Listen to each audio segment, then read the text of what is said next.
All right, welcome to your discovery flight. I'm going to be your pilot. I'm going to walk you through what typically unfolds on discovery flight in a real aircraft. So this will give you an experience that'll kind of show you what to look for, what to look at. Now, the main things that we're going to be focusing on is right here in the middle of this instrument panel. So we have a lot of stuff on the right-hand side, like radios, and we got some engine instruments on the left-hand side. Where I really want your attention to focus is right here on these instruments because I'm going to be making reference to these. So if you're not familiar with these already, um, down here at the very bottom in the middle is the directional gyro. This tells us what our heading is, so our magnetic heading. So you'll hear me talk about magnetic headings. Above that is the attitude indicator. This is also our artificial horizon. So it'll kind of be what we use for banks and pitch attitude, things like that. Over here on the left, we have our airspeed indicator. So if you want to wonder how fast we're going, that's going to be indicated on the airspeed indicator. On the right at the top is the altimeter. So this is going to tell us how high above sea level that we are. And then we have the vertical speed indicator. So this tells us how fast we're going up and down.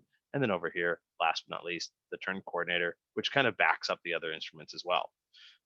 This one here is also something you're going to see move around. This is the tachometer. This sets our power. And so you're going to see when we take off and we're in flight, that's going to move around a little bit. So keep those in mind as we go. What we're going to do is we're going to start out, we're on the runway, we're going to take off. We're going to do a climb to a specific altitude. In this case, I'm going to climb up to 2,500 feet. We're going to do a couple level turns. We'll do a descent and a climb. You'll kind of see what the discovery flight is all about. A discovery flight is here just to get you sort of familiarized with the aircraft and interested in whether or not you want to pursue certification. So let's go ahead and start our discovery flight. So we're going to give it some power. So you're going to see the power indication go up here. Okay, you're going to see that we're starting to move, and you can notice at the top left that airspeed indicator is coming up. So we're just passing through 40 knots right now. And you can see that our runway heading, oh, we're bouncing around a little bit there. That's fine. Now that we're above 55, we're going to pull back and we're going to be in a climb. Okay, so now we're climbing. And you'll notice that the artificial horizon in the very top center is kind of one of the instruments that tells us whether or not our wings are level. You'll notice the airspeed indicator is around 80. So these are 80 knots. So we're going to climb at around 80 knots. And all I'm going to do right now is I'm just going to maintain my heading. So I'm flying on a magnetic heading of 340 or 340 degrees, and we're climbing through 1,000 feet. So on the top right there, you can see that needle passing over the zero. That means that we're basically passed through 1,000 feet on our way up. So when you're doing your discovery flight, your flight instructor might actually let you take off. So all you're going to be looking at here, he'll be in control, or he or she will be in control of the aircraft as well. So they'll help you out. You're not going to be all by yourself on this thing. But mostly what you're going to do is you're just going to take off and probably climb, a straight heading using an airspeed. Now, watch what happens when I pull back a little bit more. And you can see that I pull back when you look at the attitude indicator, that one at the top middle, right? So if I pull the nose back and have it go up, look at what happens to the instrument to the left of it, that airspeed indicator. It slows down, doesn't it? Now, if I push forward on that, right? So now I'm pushing forward, I'm kind of leveling off. What happens to the airspeed indicator? The airspeed indicator speeds up. So when I'm in a climb, and when you're climbing on your discovery flight, you're going to notice that the airspeed indicator is what we typically use for our climbs and descents, and you can control that by pushing forward and pulling back. And I'm just doing very, very small controls. Now you might remember, what altitude were we going to climb up to? Well, we're going to climb up to 2,500 feet. And so I'm on my way up there now. We're just climbing through almost 2,200, right about there is 2,200. So we got another 300 feet to go until we're at our desired altitude. Once we're at our cruise altitude of 2,500 feet, which I'm going to start leveling off from here very shortly, right about, I'm going to start leveling off here just right about there. I'll start bringing the nose down nice and gradual so we can end up at 2,500 feet.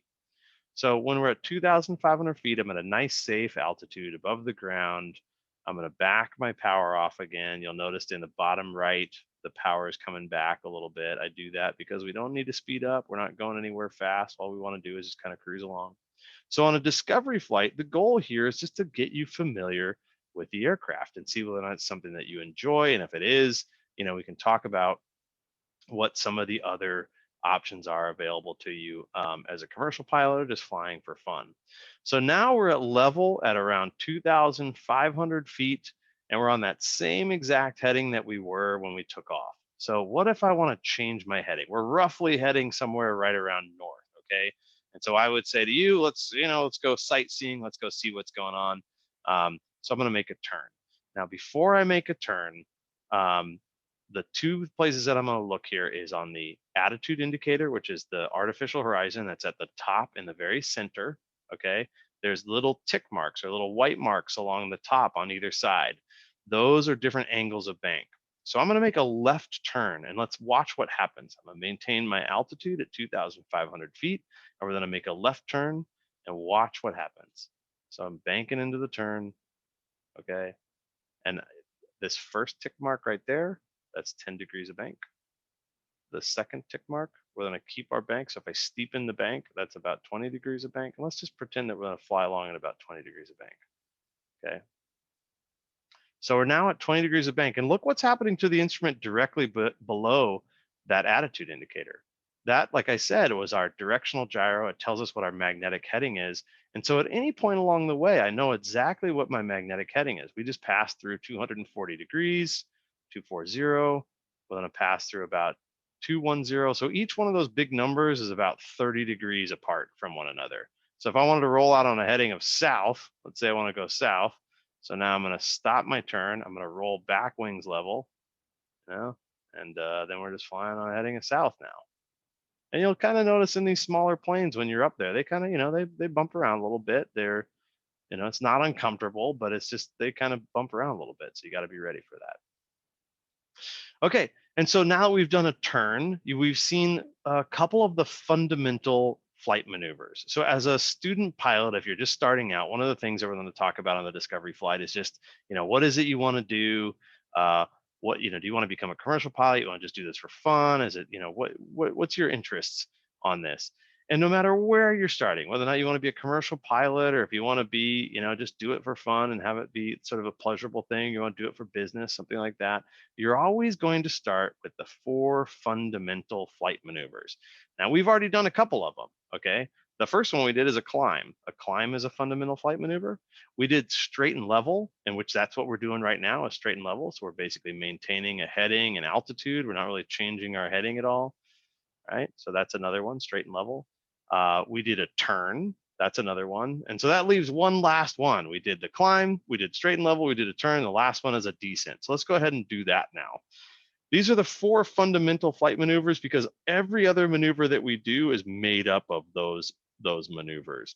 Everything that we're going to do is either going to be a combination of a climb, a descent, a turn, or straight and level. So let's go ahead and do it now. So what you're going to see is look down at the bottom right corner there. You're going to see that I bring the power out. Okay, the power is going to come down because I want the aircraft to start descending. So I'm going to bring the power down, and then I'm going to slow down a little bit, which I'm going to look at. If you remember, where do I see my speed? It's over there on the airspeed indicator. We're going to descend now at 80 knots. Now I've backed my power off. I've brought it back to about 1500 RPM. I'm going to fly roughly a heading of south. So we're within about 10 degrees. That's fine. And now I'm going to descend. Remember that I said over on the below the altimeter, we have that instrument called a vertical speed indicator. Well, look what it's pointing at now. It's now pointing down a little bit, right? So that means that we're in the descent. We're descending in this case at about 500 to 600 feet per minute. And you can cross-check that with the instrument just above it, which is the altimeter. And the altimeter, sure enough, it's going down. Remember, we were at 2,500 and now we're down at 2,200 again. Flying on my specific heading, and I'm just using the airspeed indicator to kind of guide my descent. So let's say that we want to level back off at 2,000 feet. We're at 2,100 now. We got another 100 feet to go. I'm going to bring my power back up to where I had it before, which is around like 2,100 RPM. So you can see that coming up in the bottom right. And I'm just going to maintain my altitude again. So now I pull back a little bit. and we're pretty much level again. So I just descended 500 feet, right, at about a 500 foot per minute descent rate, and I'm flying on a heading of south now. So if we were in a discovery flight, at this point, we'd probably do a little bit of sightseeing. We might do a couple more maneuvers, or if you had something you were really interested in doing, oh, let's go see our house. It's kind of a great opportunity to do that. Discovery flights, when you go to a flight school, typically last about 30 minutes, and that 30 minutes will include the time that you're on the ground and taking off and also landing, and that usually eats up, maybe about 10 of those 30 minutes. So usually you get somewhere around like 20, 25 minutes in the plane just to get used to it. It's a great opportunity to talk to instructors about different paths forward. Um, and if you're interested, if you're interested in this kind of experience, and you want to actually go out and practice these maneuvers, you can look on aviatorworks.com and see that we offer one-on-one flight instruction in these kinds of simulated environments where you would be flying this aircraft right now, and me or another flight instructor would be helping you along and describing some of these different procedures. So hopefully you found this really helpful. And this gives you a sense of what kinds of stuff you do on a discovery flight, where you basically talk through a bunch of procedures, learn a little bit about the instruments, learn a little bit about the aircraft, and kind of get a sense as to whether or not the journey of becoming a pilot is something that you want to pursue. So hopefully this has been helpful.